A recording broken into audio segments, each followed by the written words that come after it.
Hello and welcome to Newsfeed on Trust TV. My name is Dorcas Yakubuzala, bringing you trending stories that people are talking about and sharing around the globe today, and also their opinions on such issues. Aso Rock reportedly spent over 200 million naira on tires in one day. Yahaya Bello seeks transfer of case from Abuja to Kogi. Each state should be allowed to negotiate minimum wage, says Southern governors. Army deploys 177 troops to Guinea-Bissau for peacekeeping operations. Now, top on what's trending, the State House reportedly spent over 200 million naira on the purchase and supply of tires in a single day, according to findings by Daily Trust. An investigation and data gathered from GovSpend, a portal documenting presidential villa expenditures, revealed that the State House made payments for an unspecified quantity of bulletproof tires and Westlake tires during the week marking President Bola Tinubu's first year in office. Documents revealed that two separate payments were made for the purchase and supply of tires, no specified quantity for bulletproof vehicles, and another 5 armored bulletproof tires to Obi Wealth Enterprises Nigeria Limited. The publication reported that a quick search on the Corporate Affairs Commission (CAC) website revealed that the company is inactive. Homi and Faye Investments Limited, active on the CAC portal, handled the other parts of the supply of an unspecified number of Westlake tires for 6,960,000 naira. Payments for the tires were made barely 24 hours after Minister of Budget and National Planning Atiku Bagudu apologized to Nigerians over the nationwide hardship. Now, someone said, yet the poor masses are always told to endure. Laugh out loud. But on a serious note, who are those people that are always hailing these people when they see them physically? Such people are part of our problem. I can never understand the logic behind that. Another person said, just look at. I said it that we are not ready yet as a people to start living a better life, because why would some people be enjoying with their families and you still worship them? I can never understand. Now, the immediate past governor of Kogi State, Yahaya Bello, has asked the Chief Judge of the Federal High Court, Abuja, Justice John Soho, to transfer his trial in alleged money laundering to Lokoja. Bello said that he preferred to be arraigned in Lokoja, being the place the alleged money laundering offense was committed. At a resumed hearing on Thursday, Bello, represented by his counsel, Adiola Adedipe San, informed Justice Emeka Nwite that a letter requesting for the transfer of the trial had already been delivered to the Chief Judge for his administrative decision. Specifically, Adedipe said the request for Lokoja was due to the fact that the Federal High Court has territorial jurisdiction to hear the matter in Lokoja, the Kogi State capital. Now, a netizen said, excellent, that is the appropriate thing to do. Another person said, he wants it where he can manipulate the process as always. Another wrote, you can't win home and away, Mr. Ex-Governor. Now, the executive chairman of the Economic and Financial Crimes Commission, EFCC, Ola Olukoyede, has ordered the arrest of 2 commission officers allegedly involved in the assault of a female staff member at the regional hotel in Ojo, Lagos. In a video circulating online, the EFCC officials, dressed in plain clothes, are seen entering a hotel room forcefully. The video shows an unidentified woman, believed to be a hotel employee, attempting to open the door from inside when the men barged in. One of the officers is seen slapping the woman before ordering her out of the room. This incident was recorded on closed-circuit television, CCTV. In a statement, an EFCC spokesperson said the incident occurred during an early morning sting operation. He mentioned that the operation resulted in the arrest of several suspects who are currently being profiled. Now, a netizen said, I will not believe anything until I see a picture of them in handcuffs. Another person said, for those in the hospitality industry, invest in CCTV cameras well. Another person said, right from time we have said it that EFCC is there to only witch hunt people and chase clout, not to fight the real crime. If you look at them, you will agree with me that they are not even going after the real people stealing our money. Now, the 17 governors from the southern part of Nigeria, under the aegis of the Southern Governors Forum, have advocated that each state be allowed to negotiate a new minimum wage they can pay with the labor unions. This was contained in a communique issued at the end of their meeting held in Abeokuta, the Ogun State capital. In the 16 points communique, the forum called for the strengthening of fiscal federalism and the devolution of powers, and expressed concern over current practices where mineral licenses are issued and explorations undertaken without recourse to state governments. Now someone said, then allow every state to control their resources. Oil is the reason for one Nigeria. Another person said, yes, they are right. Federal government will give official minimum wage, for instance, say 62,000 naira. Then the southern governors can now renegotiate with their people and say 62,000 naira is too small. We are adding something on top for our people. That's how it's done.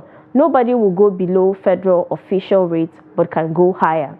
Another person opined, this is the way to go because cost of living in each state differs.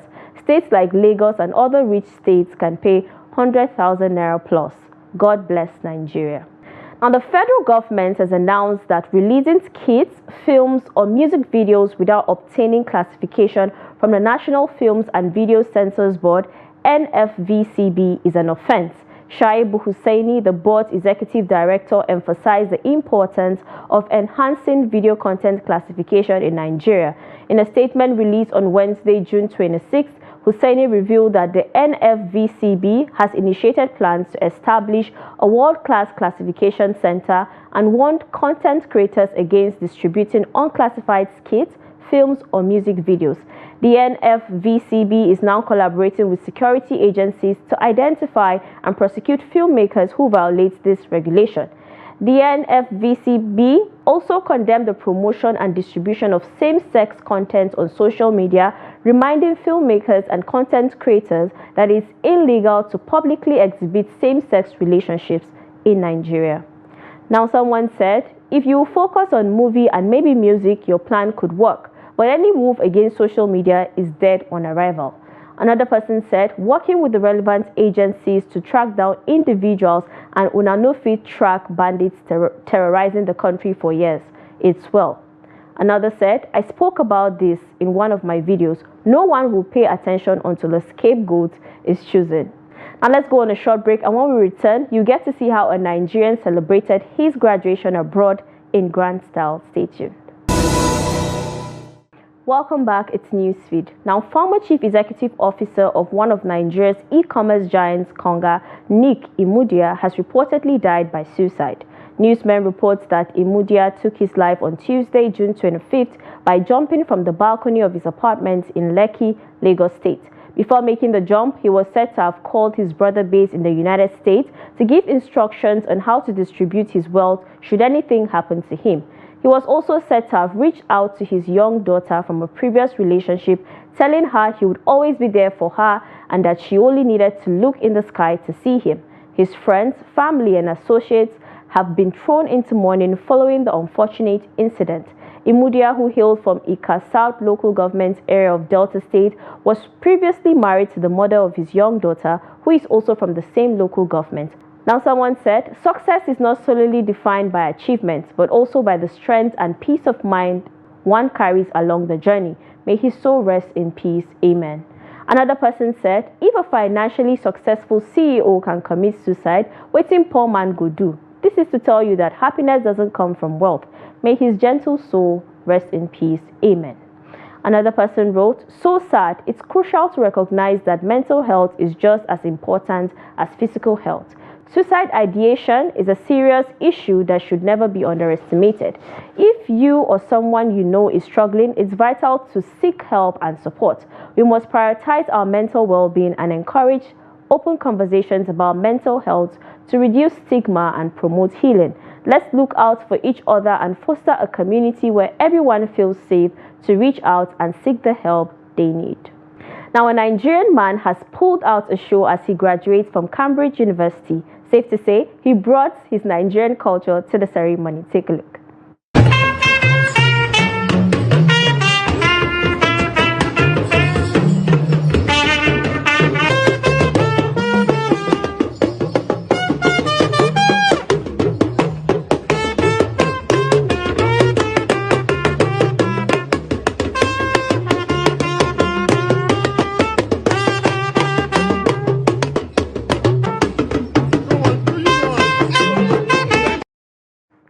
Now, someone said, this kind thing can sweet Oyibo people, oh. E no go hard, them go gather begin dance off beats. Another person said, congratulations to them, it's worth celebrating.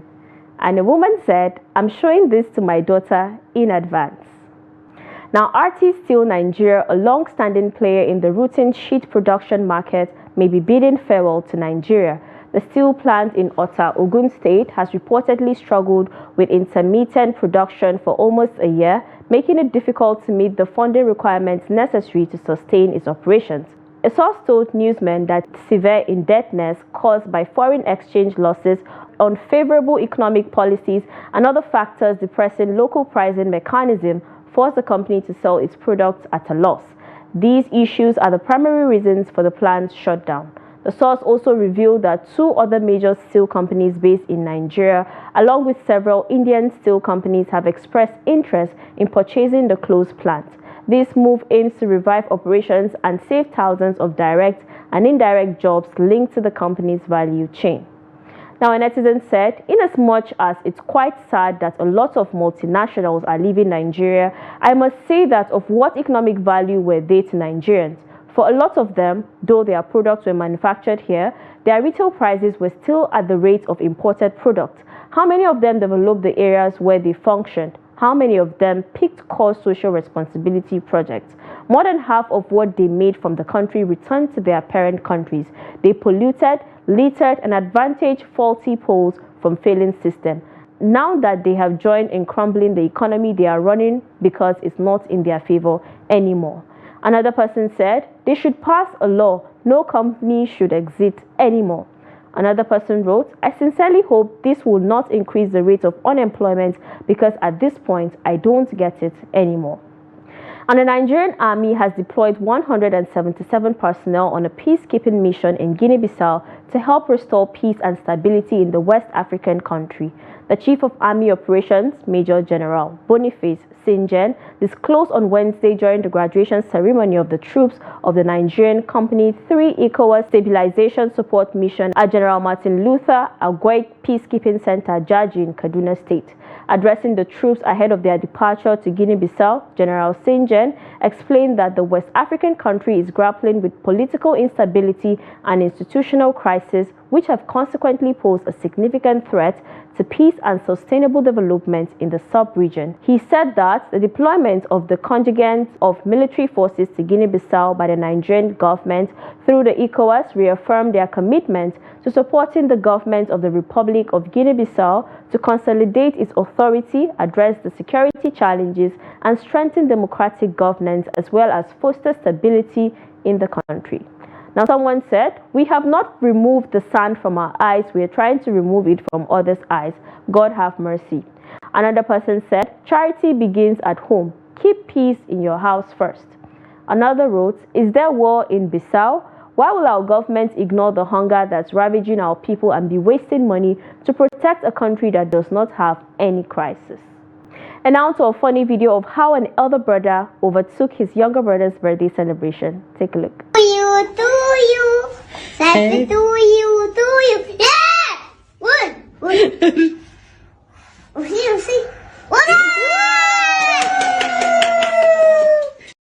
And that's it. You're up to date with trending stories across the world. Follow us and subscribe to all our social media platforms: Facebook, YouTube, Instagram, and X.